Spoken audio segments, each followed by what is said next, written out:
What's good, everybody? Welcome to Back to the Block podcast with your host, Anthony Alston. I am super excited to start this series with you guys. It's been in the work for a while, and I know you guys are going to enjoy it. Here, we're going to be taking it back to the block where our story began.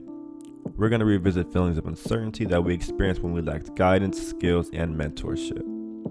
Despite the challenges, minimal resources, and adversity that we faced, we had to start somewhere. The belief in ourselves was put to the test when people doubted our dreams, goals, and ambitions. We faced constant reminders that only a small percentage of athletes make it to the top, and now it's time to tell our stories and inspire the next generation.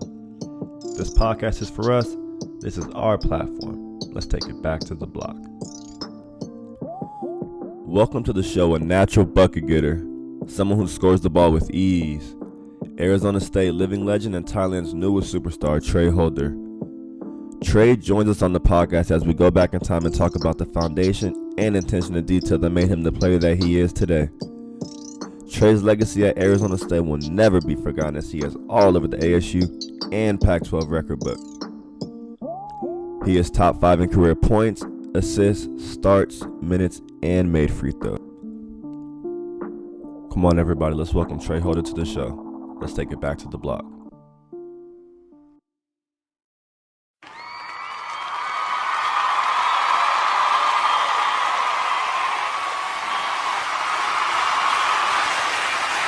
All right, what's good, man? Episode 3, Back to the Block podcast. I got the bro here, man. Trey Holder, what's good, man? Talk to me. Nothing much, summer grind. Appreciate you having me. Alrighty, man. Appreciate your time. I know how the grind gets, so I'm not even gonna hold you up. What's your daily schedule looking like though, as far as workouts go and stuff like that? I usually get some type of lifting in, whether it's upper body and core or lower body, plyometrics, things like that. Then I come in and get some basketball in later. That's probably what I do Monday through Friday, and then I play in the Drew League, so either I have a Saturday or Sunday game. So that's kind of like my weekly schedule. How's the Drew been going this summer? It's going well. I think we are 6-1. And the next week we played a team that we played in the championship last year. So that'll be a big test for us. Yeah, that's gonna be jumping. And I gotta pop out to a game for real. Sure. All right, so we're gonna take it back to the block now, man. I know you're from Los Angeles, so just kind of tell me what your upbringing was like. Like, were you both your parents there? You only kid? Like what was that about?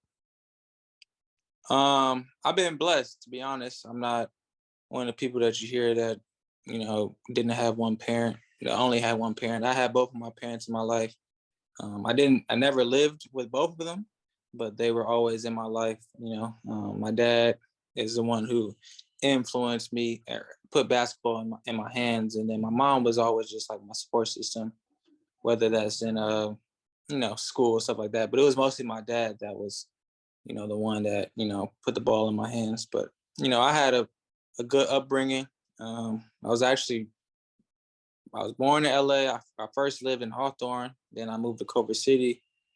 Now I'm in Playa Vista, so I've kind of been everywhere. And I got family all across LA. So, I've had a good support system, whether that's my mom and dad, my stepdad, my cousins. I got a big family for me. So, I can't complain. And that's a common thing, like support system and just having a community and people behind you is like how people make it and how cream rises to the top, because you can't do anything alone in this life. So it's funny that you just mentioned that this early in the show, because that's a important factor in anyone reaching success in any avenue. So Sure. That's dope. How early did your dad put the ball in your hands? How old were you when you started hooping? He says 4, but I don't really. I mean, I got pictures when I was young, but I would say around that age is when I first started playing basketball. And I kind of learned through watching a lot of tape and stuff like that, and just being around basketball my whole life. Were you good when you started, or what was it like when you first started? Well, when I was young, I played multiple sports, so I can't really say basketball was. I was nice at basketball, but I I would assume that I was okay. Uh, but yeah, I don't really know. I have a small videos. My dad used to record everything, so from time to time I'll watch old clips of me playing basketball when I was young. Got you. I would assume he's pretty nice because obviously speed kills, and like at a young age, if you're just like faster than everyone and can dribble with both hands decently or make a layup, like you're pretty nice, like as a kid. So like he was already For sure. fast. I mean, I had cornrows. The last video I remember watching, I had cornrows, a one leg sleeve, and my favorite player was Allen Iverson. So I think I was trying to beat him. He was So valid then for sure. sure, for sure. So if you remember, like when did you get nice though? Like well, not even when did you get nice, but what was the work ethic and like the grind like to get nice, and when did you get nice?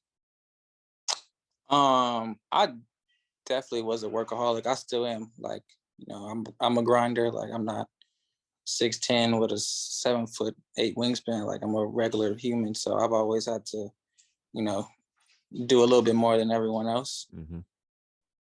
But when I was younger, my dad used to always I used to always be the first one at practice, the last one to leave. Um, always was after school, I'm at the park doing pull-ups, jump roping. Like, I was always that person that worked a little harder. I'm not saying I worked the hardest Right. than everyone else, but I know that I definitely put a good amount of work in. So I mean, I have no regrets. Like, I feel like I give it my all, and I still give it my all. So I'm not content where I am, but I'm content that I've put the work in, and whatever's happened has happened, and whatever is gonna happen is gonna happen. You know what I mean? Right. I mean, like the legacy's there. Like obviously, like you said, you're not content. You're still actively playing, actively in the grind. So we're trying to keep climbing and reach our highest potential and max out. But the legacy's for sure there. We're gonna get into all that. But yeah, workaholic. That's the recipe. When did you get like nice? So like middle school, were you really good or? Um, Because you're for the people that don't know you, like you're like very skilled. So I'm just wondering like when like did you get like super skilled and like those kind of things? Because at the smaller guard, as you mentioned, you got to be really good at something, like really good, because you have to stick out. You have to be really good. So when did you get super skilled? um, well, ironically, I feel like I think I was the same height when I was in eighth grade. So I've kind of been. I was short, and then I had a little growth spurt. Hmm. Then I was good, but I didn't think I was like, I was just a little bit more athletic, a little stronger. Like I said, I was doing pull-ups and push-ups, Yeah, like I was pretty big as a point guard when I was in the middle school. But I think when I really got skilled was around like my 11th grade year, or my 10th grade, in the 10th grade, 11th grade years when I really got skilled, because I got like real like OCD for basketball. Like, I watch basketball a lot. Like, I'm kind of much like a perfectionist. So like, hmm, you know, I got this thing called synergy. I watched a lot of film, a lot of tape. And that's when I think when I got skilled, when I started to understand, like, because when you're young, you just do drills to do drills. Like, you right. just start to realize what will make me the most efficient. Like, game basketball to me is all about angles. When I figured that out, I think I was able to take another step. Nice. I love that you mentioned the angles. 'Cause like I Mhm. said, this back to the block. We're trying to help the youth and help the next gen, but we don't want to give away all our secrets. So like when you watch film, what's like a couple of things or what's something that you like you're watching that you feel like has helped your game or just that can help someone? Um, well, I think where a lot of people go wrong, they not wrong, because you could always get things from any player in the world. Of But I think course. I think what I did was I watched people that were similar to me.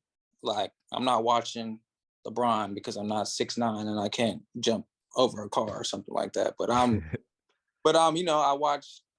watch Kimber Walker or Kyrie. Not saying that I could do the same things as them, but it's like smaller guards who have to use skill to get past more athletic people. That's people that I watch. Hmm. I just watch, like, how they get their shot off, um, how they use the defender, as their benefit or to their benefit. Like, I feel like some people just watch it to go ooh and ah, but I feel like I really lock in to see, how I can use their skills to benefit my game. Nice. And just like you said, you don't have to. You're not saying you play like them, but if you just pick up one good thing that they do, and you're watching a lot of players your size or whatever, like that's enough right there. So that's that's good. Hope the kiddos note that one down right there. All right, so let's get into high school now. You went to Mm. Brentwood High School. You averaged 23 points per game, 7 rebounds per game, 5 assists per game. You were all league, first team all CIF, and you were ranked as high as top 100 in your class, top 20 point guard in your class, and you were a top 10 player in California. So, like you said, you figured out your 11th grade year, you would say, but the resume high school speaks for itself. So, just talk about high school playing days a little bit like that. That's a stat line right there. And in LA's good basketball. So what was it like back then? Well, Brentwood, I don't know if many people know, is not an athletic school. It's more an academic school. So that was a challenge at first. Like, I'm a competitor, so I always wanted to play, you know, the Harvard Westside Loyolas, the Sierra Canyon, schools like that. So that was tough at first, but as we got good, we were able to play in those big tournaments where those teams were. And that's when I say I think I took my next step, because I was able to play against players that were, ranked higher than me, Mm-hmm. schools that are better than us. And I was able to show that, I could play at their level, if not higher. So I would think that was the main thing. And I had a close friend of mine. His name is Leland King. He played at Brown, Nevada, and Santa Barbara. But we were the first two players that went D1 out of Brentwood for basketball. So That's I kind of, tough. yeah, so it was not only that we were trying to work on our games, we were trying to change the culture of the school. And I think we kind of helped do that. So, it was definitely tough at first going there, because it wasn't like a school where people come to watch basketball. But Right. I think, you know, changed the culture there for sure. What made you choose that school? One, I knew that he was there, and two, my mom's a big academic, person, so um, she wanted me to go there. So basketball is only so much of your life, so you want to make sure that you're, well educated, so you could do other things after basketball's over with. Facts. And speaking of education, you majored in sociology, right? Mm. Nice. That's what's up, bro. So who was the nicest player that you played in high school? So I want to, with and into that question, talk about AAU. Who'd you play with? And you might have played the nicest player on the circuit. So just who was the nicest player, and talk about AAU a little bit. Um, well, first for AU, well, I was with Cal Supreme, and Cal. I don't know. People probably know Cal Supreme. They're in the EYBL circuit. Yeah. They're one of the, probably the best teams in the country, and I wasn't really playing as much as I wanted to. And I think 16 or 17 under. So I actually joined a first year team, Earl Watson Elite, and I kind of was able to get the keys to the vehicle. And that's when I kind of took my leap. I remember I had a tournament in Vegas where I really played well. And that's when I started getting, high major offers. Before then I was getting, nothing's wrong with him, but I was getting mid majors, low majors, stuff like that. Mm-hmm. I knew that I wanted to play in the Pac-12. So once I had that tournament, that's when I first got my Arizona State offer. Like, I vividly remember going to the airport and getting a call from the assistant coach. That was definitely, I had a different role than AAU. Like, I had to kind of bet on myself. And then, I'm sorry, what was the second part of the question? Nicest player you played The nicest player I played against. in That's high tough. school, just up until that point. That's tough. The nicest player. I don't know. It's kind of hard to say, but I think I played against Tyus Jones. I think he was the number one player in the country my year, or definitely the number one point guard. Mm-hmm. Um, Was that I EYBL? Yeah, he was nice. And then I played Aaron Holiday a lot. We were in the same league, and he was always tough because he got them super long arms. Like, Yeah. so it was always tough to play him I think like 4 times a year. So Mm-hmm. I was probably the two nicest guards. I can't remember, any big man or wings at the moment, but for sure. I mean, we That, guards. That's all that matters. I'm not worried about all them. I'm worried about the matchups. yeah. So you mentioned, it's funny, interesting that you mentioned that you always wanted to play in the Pac-12. Is that because you just knew you were a Cali kid and you kind of wanted to stay out west, or why? What's so important about playing in the Pac-12 to you? Well, one, I felt I always wanted to be like I'm a LA kid to the max. Like I'm like being home, but also I just knew the history of the Pac-12. Like I got older people that I look up to that's played in the Pac-12, and my dream school was to go to UCLA. Like but that didn't work out. But I was still able to go to Arizona State, where I was able to start as a freshman. So I mean, not many people can say that they, started as a freshman. So it was called, a blessing in disguise for sure. Yep, you went to Arizona State. You finished top 5 in career points, assists, starts, minutes, and made free throws. So you're Mm. all over the history books in Arizona State, and you're in the record books in the Pac-12 as well. You have a few records as well. You're a first team all Pac-12. You're a Pac-12 all freshman team. So you went there and definitely did your thing. So you had your goal set and you went there and handled that.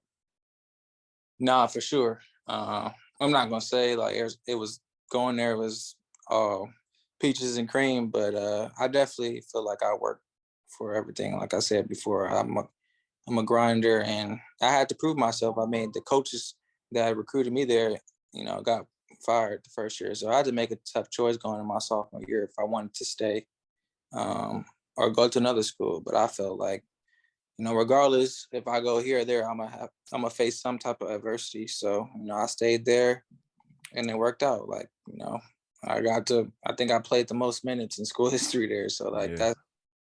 that's a big deal, for sure. So, I'm blessed to say the least. Blessed to say the least. Like you Mhm. said, it wasn't all peaches and cream to get there. So I heard it was not even I read Mhm. that the coaches were kind of going back and forth because of whatever. So just talk about, you don't really go into much detail, but talk about the process of actually going there. Because I heard you had to call the coach and get it back on his good side or whatever, the head coach. Oh, you're talking. Oh, okay. I know what you're talking about. Yeah, yeah. I think it might have been Pango's All American camp. I remember. I don't know what it was. I remember I didn't have the best attitude or something like that, and the coach was there, and he, was talking to the assistant coach, the one that really recruited me. He was basically saying like, is this? Are you sure you want this guy? Like, and it was it was bad because I'm not. You know me. I'm not really much of a. I feel like I'm pretty well mannered. Yeah. Yeah, I don't have a temper, so it was something that was out of character, and I had to apologize and tell him that that wasn't me, and I feel like I lived up to my word, and that the time that I was with him, I was nothing but short of respectful. That's what's up, man. Yeah, that takes a lot to it takes a lot to man up and do what needs to be done. And just for the kids, that's how fast, not even how fast, but that's just like the reality of it. Like it could have went left. Like you could have this could have been something different. So because For sure. because they needed you to replace Jahi, right? Yeah. Yeah, that's one of my favorite guards, in particular. I mess with Jahi. Nice. Yeah. So they Nice. definitely needed a dog to come in, and that's exactly what they got. You went and did your thing up there. So Mhm. respect. So I got a few questions about ASU though, because you Mhm. had some very big games there. So I just want to know which game was more. I don't know how I want to ask this. Like not even more fun or more lit, but like which game was more meaningful to you? That's a good word. When you had 40 versus number 15 Xavier, or when you had 30 versus number 2 Kansas? Um, I think the Kansas one was a little bit more meaningful because I mean we beat Xavier. I had a good game, and but people You have from 40. You have 40, bro. I know, You said I had but a good game, like you had like 12 and 6. And I had a pretty good, but It was a neutral site. Like, that was our first like major win. So, I think it put us in the top 25. I think we ended up being like 20 or 16, something like that. But the Kansas game was different because it was like, okay, they won a game. Maybe it was a fluke. Can they do it again? And we came back, we won, and like not only did we win, like we beat them like by I think like maybe like 15 plus. Like it was like I remember taking the air out of the crowd, like, and all my friends, all my teammates, like in the backcourt, like we all had good games. Like Shannon, I think he had like 25, like and like he had a crazy second half. Cody hit some big threes. Remy had like 22 or something off the bench. Like it was just a fun game. And then I still have this card of this guy who gave me on the plane. He like, thanks Trey for beating KU. Like I still have that. Like, and that like it's just like that's you'll have people that have 40 points here and there, but you can't. Many people can't say they went into Allen Fieldhouse and beat number 2 team in the country, and stuff like that. Like and then when we got back to Tempe, like there's people who came off the bus. There's people just everywhere, like cameras. Like it was pretty lit. Like that's when I was like, okay, like we solid. Like we just beat at their place for sure. That's love. That's dope right there. So like you said, you had a bit of a coaching change though. So Bob Hurley came in. So what was it like playing for him? Man, I think it was tough for me at first because I mean it's like you have a new coach. You don't know what their expectation is, what their plan is. And, to be honest, like he had brought a guard in with him and I kind of felt some type of way. The guard is like one of my close friends now. But at first I was like, man, it was like we fight. We're not fighting, fist fighting, but we going at it in practice. Like, I'm trying to say like, this my spot. He's trying to say like, this his spot. So like at first it was like a lot of tension, but then I think it made me a better player. It made him a better player. And now he's one of my closest friends. And, so I'm thankful for that. But just like playing for Hurley, man, was a dream because he lets you play your game. I feel like a lot of players, they're more so about the name of the college instead of, where they can be the most productive. Mm-hmm. And had the one of the best resumes in college history. And, I felt like, I could do my thing. So, and he was a point guard. So like, I wish I honestly had him for more years. Like, because, not too many people can say they played for, a guy who has his type of legacy for sure. Yeah, a lot of people cannot say that at all. Who was the nicest player that you played in college? Nicest player that I played in college. It's weird though because I play like top draft picks and like they're obviously great players, but I feel like sometimes it'd be some of the guys that don't even make it to the league that be like, oh, he cold. Like there's a dude, his name was Melo Trimble. I played him my freshman year. Like from Maryland. He gave us 35, and I don't think maybe was on its year or for an NBA for a year or not, but like I just remember like, oh, he cold. Like, you know what I'm saying? Like, and I don't know, like maybe that's the competitor in me, but like I don't really say too many people are cold, or like, you know what I'm saying? But I think he was probably like the person that left like the biggest impact on me after the game. Like, oh yeah, I gotta get in the lab. Like, you know what I'm saying? Because he was the same grade as me, same position. So like that's my competition. Mm-hmm. And I mean, we played Arizona and DeAndre Ayton, he was just like a man child. Like, so like, I wouldn't say he the nicest player, but he was definitely probably like the biggest challenge that we ever had at ASU for sure. Like he was just like, it was too much. It was hard to guard that dude.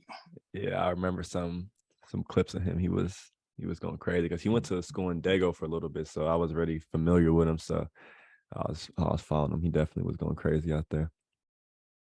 But yeah, you are a big competitor. Like, remember when I first met you, and like before we like started working, we were like just stretching or something, and I just had a bunch of questions. I was asking about like I forgot who, but I was asking about guys, and then like you were like, yeah, they're cool. Like you say whatever, but like you would never just say anyone was like nice. Like this is probably the first time I heard you say Trimble and Aiden. Like yeah. What's that?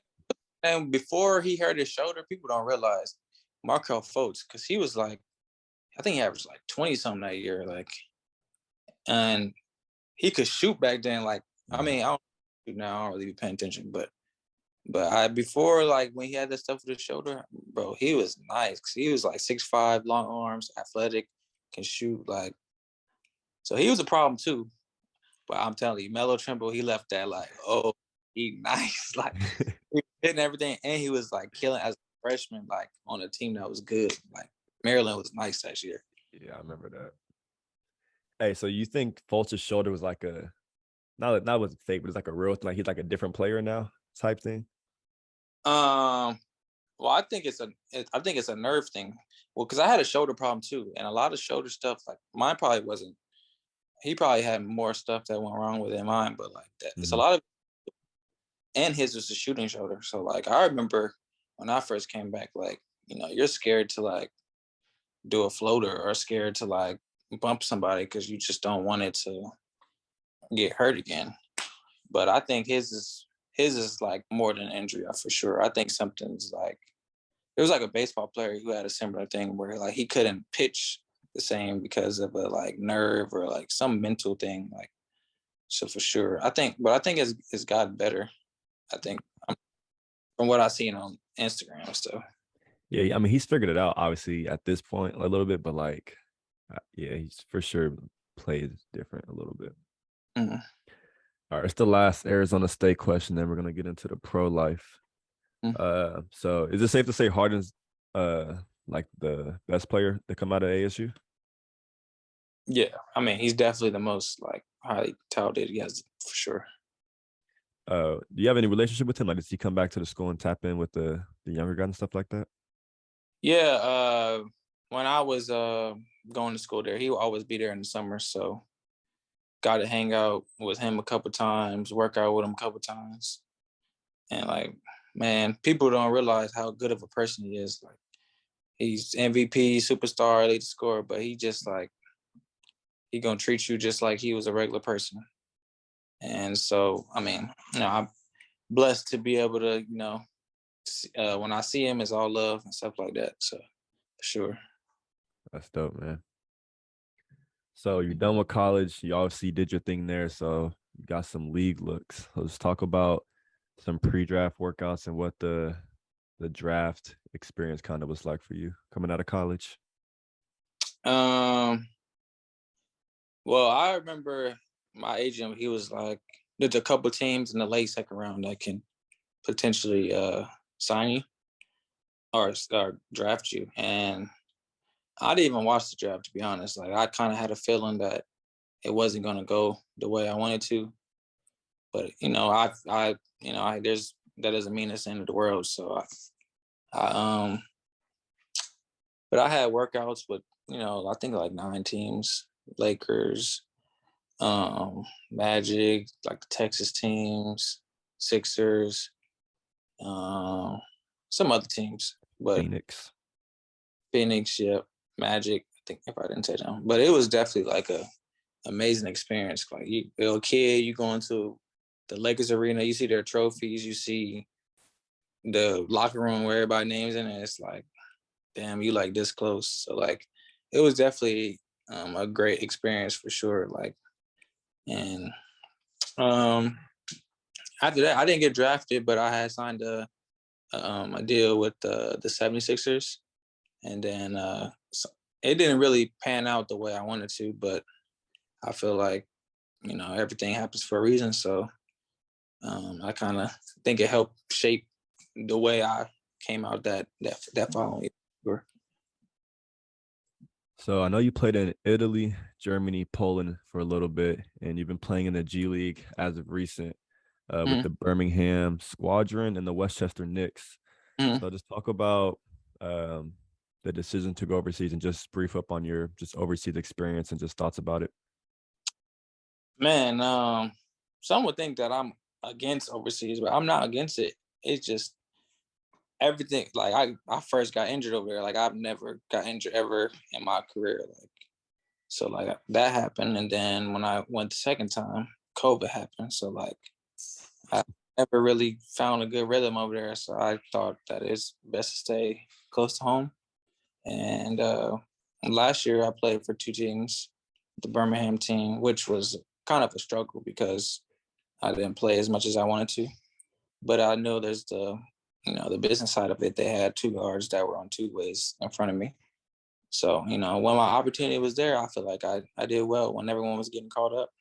And I think that's what led to me, having the opportunity to play with the Western team where I was able to play my game. So I feel like I honestly think this year for me is going to be the year that I take off. And I think my whole mindset is that my first 3 years that I had is behind me, and the next 10 or whatever years I play next is going to be my best years because I feel great. And I've had, I've been more motivated than I have in so long because, you have the years where you get injured, you go through COVID. It's like, damn, what's next? But, I've mentally prepared myself to, have a strong year this year. So I think, everything's going to pan out. Dope, man. I love to hear that, man. I hear the fire in you, so I'm excited to see the great things you're about to do this season. Did you already sign with the team, or you know who you're running with? Right now I'm trying to figure it out because there's a couple teams that I'm talking to, but I want to make sure that the situation is right. I want to be able to flourish. I feel like my game's there. It's just all about opportunity and timing. So I have the season to start for like a couple months, so I got time. Right. But we'll see what happens, But I know that I'm ready, and when it happens, I'll be prepared to, give it my all. Dope, man. Best of luck to you. What Appreciate it. do you have a favorite country that you were in over there? I know you had a couple big games, so you do your thing everywhere you go. You definitely had some big games. Coaches might not have been the best or whatever, but do you have a favorite country for any particular reason? A favorite country? I mean, I played in Italy. I think Italy was pretty cool. I think it was the food. The food was amazing, and I was right next to Milan, so that was cool. Mm, Um, but I mean, my favorite country over there is probably either like just in general is probably like is either France or Spain for sure. Maybe even France because I did a lot more there. But France is pretty dope because I got family out there too. So um, I had a good experience for sure. that's love. So who up until this point now, it either could be in workouts or Um, just played against or with, who's the nicest player that you played, you feel me, with or against in the pro setting now? I Could be mean, workouts, open runs. Like I know you be getting to it. So just name some guys or just whoever sticks out to you. shoot.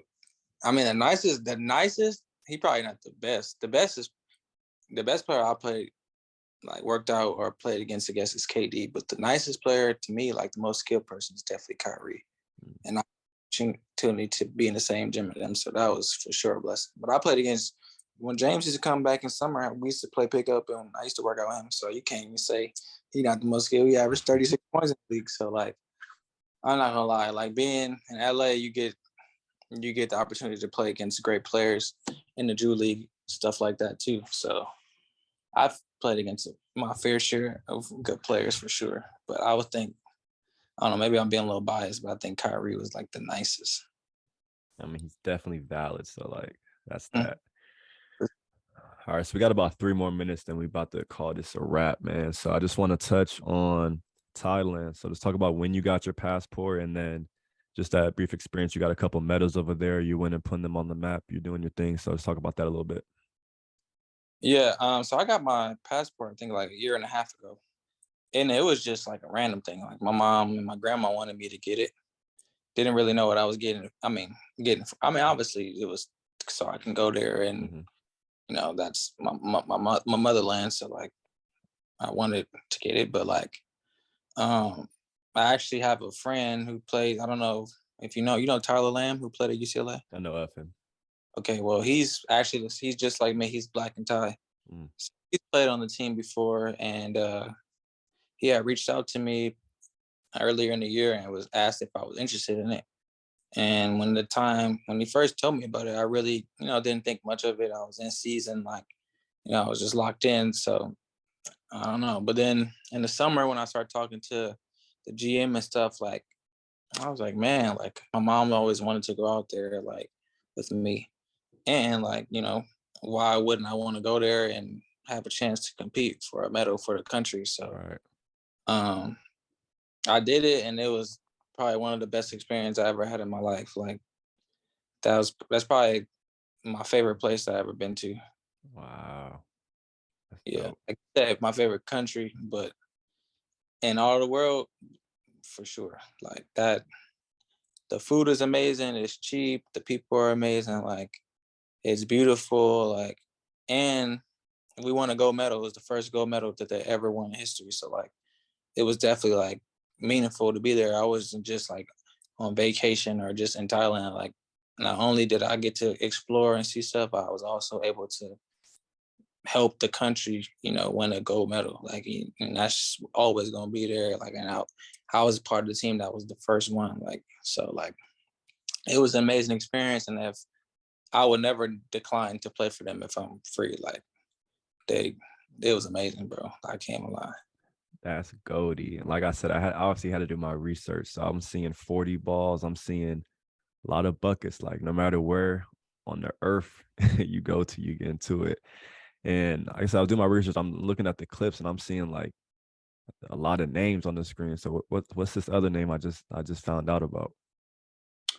Yeah. So last name Soon Tong Cho is my mom's Thai name. So um, I have a Thai passport and I have a Thai ID, and so that's what's on my Thai. I mean, that's on my jersey. That's on my FIBA page. Um, and I think there's a way for me to change it, but I don't know. I kind of like it. I mean, No, that's dope for sure. That's yeah, like that's different. That's lit. yeah, I feel like it's makes me legit. I know they were trying to check my papers and stuff when I was out there, but I like it. I'm gonna keep it for sure. And I've already played it in it, so I don't want to go Yeah, back with a name. That would be kind of weird. yeah, stamped at this point. Hey Trey, episode was great, man. Thanks for all the knowledge and thanks for sharing your story with the people. For sure. Appreciate you having me. All right, man. Good luck to you, man. Make sure you stream and download Apple Podcasts, Spotify, Amazon Music, and Google Podcasts. All right, we out.